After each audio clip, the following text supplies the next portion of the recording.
Let's look at Iqbal's views in the Reconstruction on the relationship of church and state. Now, those are his words. He doesn't say masjid and state or mosque and state. He says church and state. Perhaps it's a more inclusive term, and it may have something to do with the fact that he's partially dealing with Western ideas where the word church would be the normal term. Now, this is in Chapter 6 of the Reconstruction, Chapter 6 on the principle of movement in the structure of Islam. Iqbal, referring to the idea of the separation of church and state, says, "Now, the structure of Islam as a religio-political system no doubt does permit such a view, though personally I think it is a mistake to suppose that the idea of state is more dominant and rules other ideas embodied in the system of Islam." So let's pause right there. First, the idea of the separation of church and state is permissible within Islam. Second, it's dangerous to think about this stuff if you're thinking about it in the wrong way. And particularly, it's a mistake to think that the idea of state is a dominant idea that rules other ideas. So it's not, or not primarily, or not directly, the point that the state is not supposed to control all aspects of our lives. It's not this. He's not saying don't think of the state as that which controls religion, or don't think of the state as that which controls everything else. He's not talking about the dominance of the state in society. No, he's talking about the dominance of the idea of the state in our ideas. It is a mistake to take the idea of the state and let it be the dominant idea controlling all other ideas in the system of Islamic thought. So don't give the idea of the state, the idea of the government, an independent and exalted status and let it control all your other ideas when you're thinking about political theory and social political philosophy. Paul continues, "In Islam, the spiritual and the temporal are not two distinct domains." The spiritual and the temporal are not distinct domains. Or we might say the spiritual and the worldly are not distinct domains. Or we might say the eternal and the temporal are not two distinct domains. And the nature of an act, however secular in its import, is determined by the attitude of mind with which the agent does it. So this may call to mind certain discussions in utilitarianism and deontology. The nature of an action is determined by the intention behind it. Well, that's true, but the main point is that even what we think of as secular actions, worldly actions, are deeply spiritual, depending on our attitude. It is the invisible mental background of the act which ultimately determines its character. Again, there may be relevance to deontology versus utilitarianism in moral philosophy here, but the main point is that what we may think of as secular political actions are themselves deeply spiritual, or at least they can be and they should be, and whether they are depends on the invisible mental background of the act, what actually motivates us, what is the attitude of mind with which we do things we do. An act is temporal or profane if it is done in a spirit of detachment from the infinite complexity of life behind it. It is spiritual if it is inspired by that complexity. So, if an act is inspired by the infinite complexity of life behind it, if it is inspired by the whole, without pausing to try to review and possibly relearn all the things he says about the infinite complexity of life, without pausing to relearn or at least review or rehash all the remarks in earlier passages of the book about the spiritual complexity of the universe. Let's just try phrasing it this way.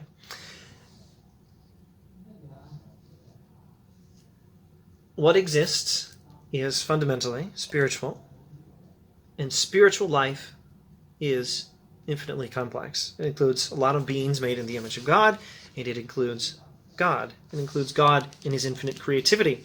So an act that is separated from that is temporal or profane, is worldly but not spiritual. An act that is detached from all of that, but an act that is inspired by that complexity. Or if we use more Augustinian terms, we would say inspired by loving the city of God, inspired by thinking of God and thinking of the people God made in God's image. An act in what we think of as political space, worldly space, a worldly political act, as we might be inclined to think of it, is actually a deeply spiritual act if it is inspired by God and people made in the image of God. At least that's how I'm interpreting this sentence, without pausing to review anything you may have said about the infinite complexity of life in earlier passages in the book. But, go back and look at, off the top of my head, maybe chapter 2, if you want to review what he says about that sort of thing. In Islam, it is the same reality which appears as the church looked at from one point of view and the state from another. Church and state are not distinct, separate realities. It is not true to say that the church and the state are two sides or facets of the same thing. Islam is a single, unanalyzable reality, which is one or the other as your point of view varies. Now, when he says unanalyzable, that doesn't mean you can't analyze it in the sense that you can talk about it, you can think about it, you can learn about it. I think he means you can't reduce it. You can't analyze it down into its constituent parts. You can't take Islam and divide it. Here's the church side of Islam, here's the state side of Islam, and you can't even say, well, here's Islam, the single coin, and here's the church side of it, and the state side of it. No. It's not true to say that they're two sides or facets of the same thing. It is the same reality, looked at from one point of view and the state from another. Islam is a single, unanalyzable reality, which is one or the other as your point of view varies. So you could almost use the two sides of the same coin illustration. There's the same reality looked at from one angle, and the same reality looked at from another angle. But it would still be a mistake to say two sides or facets of the same thing. It's just the same thing, considered from different points of view. What points of view? Etc. Suffice it to say that this ancient mistake arose out of the bifurcation of the unity of man into two distinct and separate realities. So I don't suppose he's actually going to tell us directly at this point what are the 2 points of view. So let me see if I can answer my own question and then keep reading. Let me change that plan. Let's just keep reading. He'll answer the question in about 2 sentences, maybe 3. Okay, so the question is, what are the 2 points of view? Islam is a single, unanalyzable, indivisible reality, and church and state are not 2 distinct, separate sides of the same thing. They are the same thing considered from 2 different angles. What are those angles is the question. So, suffice it to say that the ancient mistake of separating them, this ancient mistake arose out of the bifurcation of the unity of man into 2 distinct and separate realities which somehow have a point of contact which are in essence opposed to each other. Now, what 2 aspects of human beings are we talking about? Body and soul, or body and mind, or body and spirit. So, he's saying that the idea that human beings are separate, or separated, separable into body and soul, this dualistic picture of the human being as having these 2 parts, these 2 separable parts, these 2 distinct and independent parts, body and soul. This idea is where we get the idea of church and state as separate realities. The truth, however, is that matter is spirit in space-time reference. Now, that's a heck of a sentence that calls for a lot of careful metaphysical analysis, and he's doing more ethics in this context. So he's not going to give us a lot of the metaphysical analysis, but I think again, I would say go back to chapter 2 if you want more metaphysics that is the background to a comment like this. The truth is that matter is spirit in space-time reference. So matter is not separate from spirit. Matter is what happens when spirit is referenced in terms of space and time. Now, I'm not sure that was clear enough. Let me see if I can rephrase this. Matter is not an independent reality from spirit. Rather, matter is spirit considered in terms of space and time.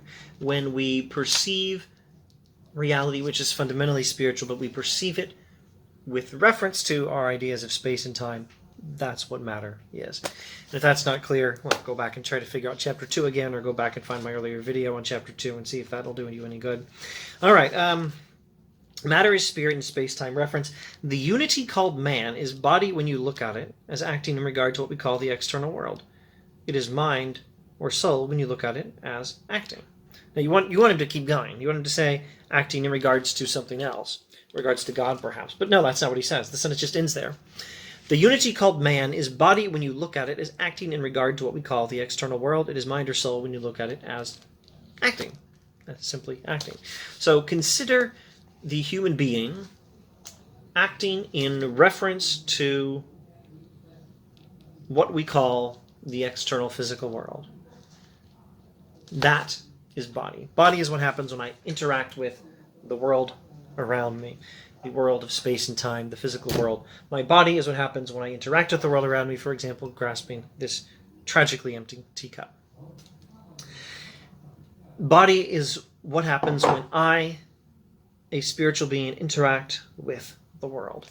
But when you consider the fact of me acting, not me acting in reference to objects in space and time, but just think of me acting.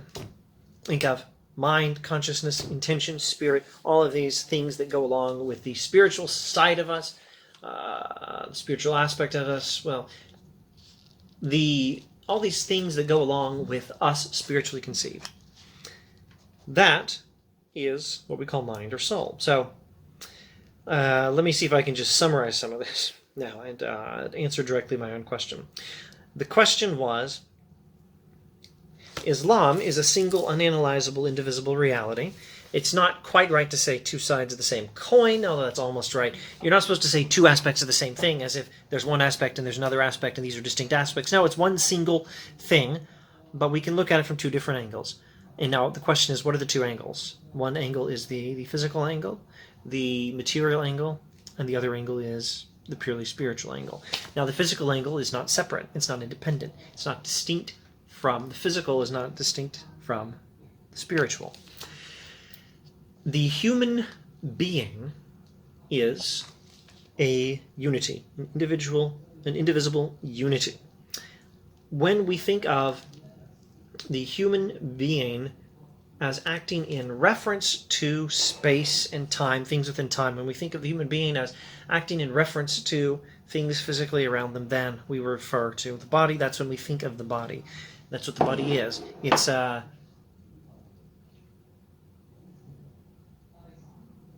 the human being considered as acting in reference to things that are in space and time, as when I grasp this teacup. The human being conceived simply as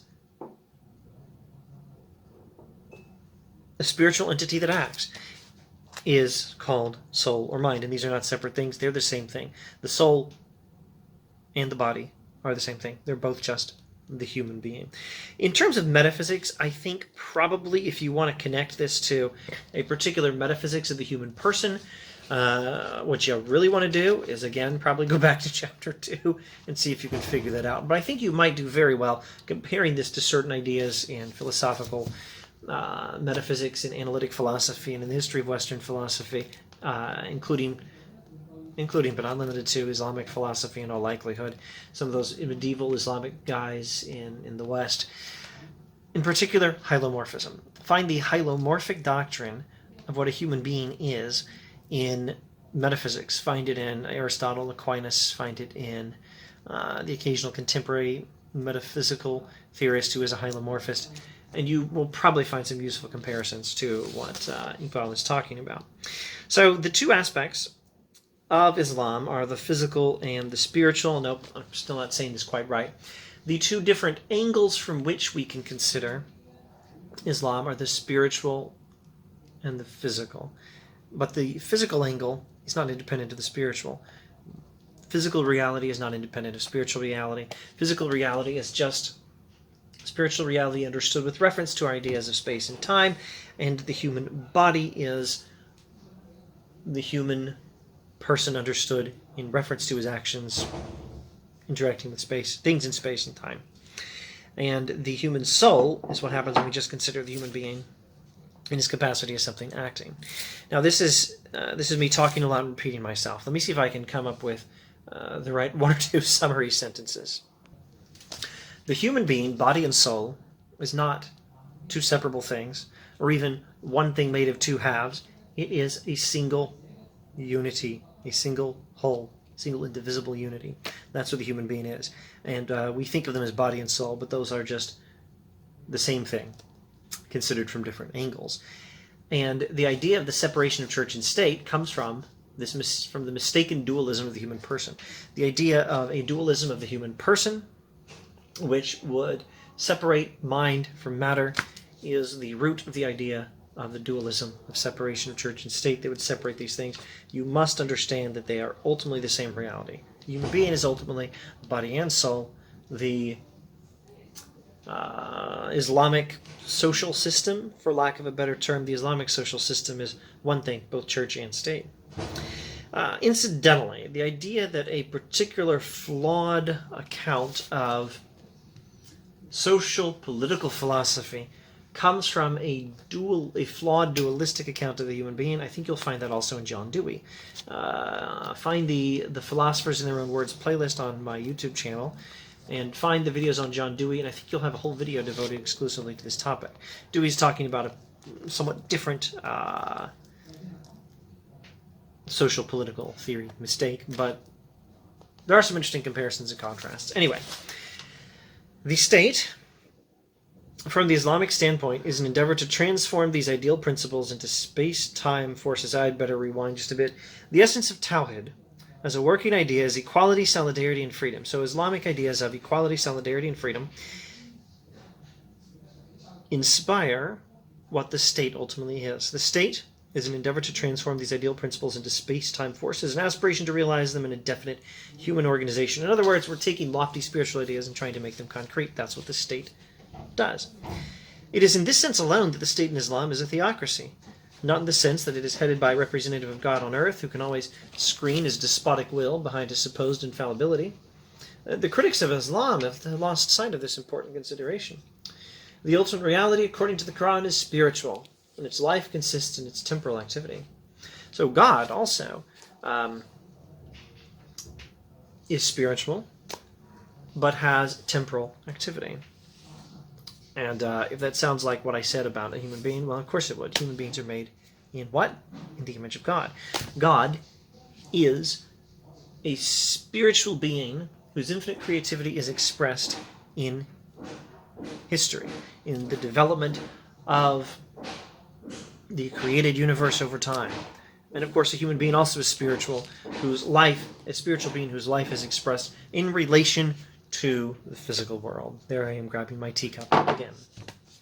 And the state, or the government, is an effort to take certain ideal spiritual forces and make them concrete in a definite human organization. To make them concrete, to make them have life